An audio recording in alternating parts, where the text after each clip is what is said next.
So my team sort of head up the programmatic sales, demand generation side of the business, as well as obviously the back-end yield and optimization. And I think at a very broad level, like everyone else in the industry, we've seen that kind of GDPR shakeout, and we've seen from our side as a premium publisher that sort of shift away, I think, from people using sort of third-party audience data towards more contextual. So overall for us, it's been a boon, it's been a plus.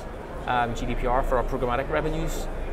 Structurally, we're set up probably like everybody else. Really, we're we have a team that are dedicated at the back end, so we make sure all our kind of basics, our pipes are in place. We've got programmatic yield experts, we've got delivery people, but then at the front end, at the client-facing side of things, we're really moving towards that kind of integrated opportunity. So no longer will you have 5 people from The Economist talk to one client about programmatic and direct and native and content. So we have an integrated sales business. So our sales guys represent both the direct and the programmatic revenues. And so from that perspective, that's really stood us in good stead. And to the point now where in that last month or two, we've seen our deliberate programmatic revenues, which is PMPs and programmatic guaranteed buys, easily surpass and become the vast majority of our programmatic revenues. So what are the expectations of brands around programmatic in terms of the supply? And you guys obviously have a very high quality supply, but what are their expectations and what is the value exchange and performance that they're looking for?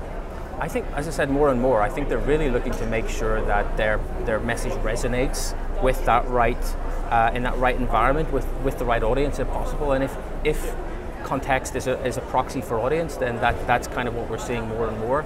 Our product is not really something that would be used for performance marketers or e-commerce type marketers. So it's really about reach, scale, in front of the right person at the right time.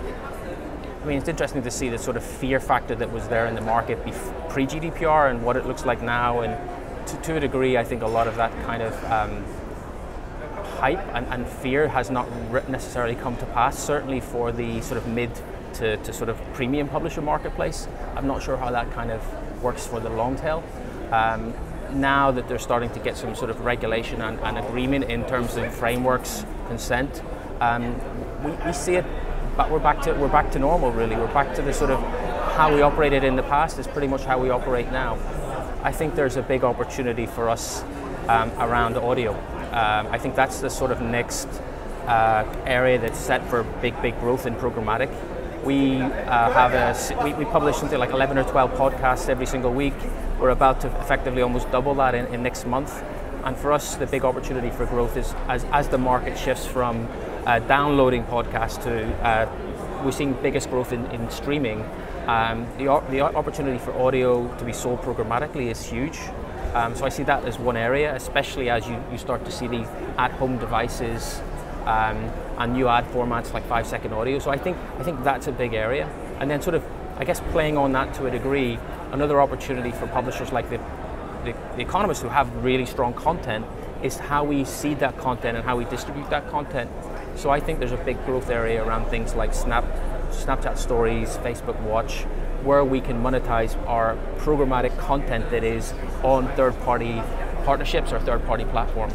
So I see that as being a big growth area for us and the market in particular, especially premium publishers, where no longer do people just consume content on the site or on the publishers they go to, but actually how we can take advantage of the revenue opportunity off domain.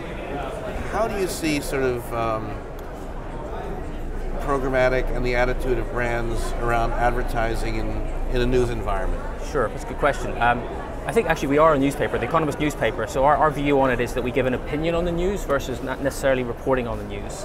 And you're right, in that is everything from, included in that is content that typically an advertiser would not necessarily want to associate with.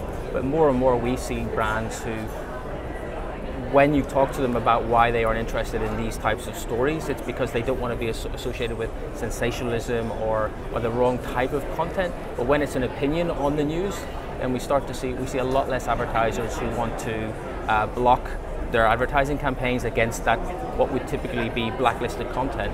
I think overall the news, the whole sort of fake news, that sort of story about what's been happening in the press over the last, say, 6 to 9 months, has helped us as a brand, because there has been that sort of flight to quality, or that Trump bump, as people call it, where people really take stock of what content they want to consume, and really make sure that the news that they consume comes from a trusted source.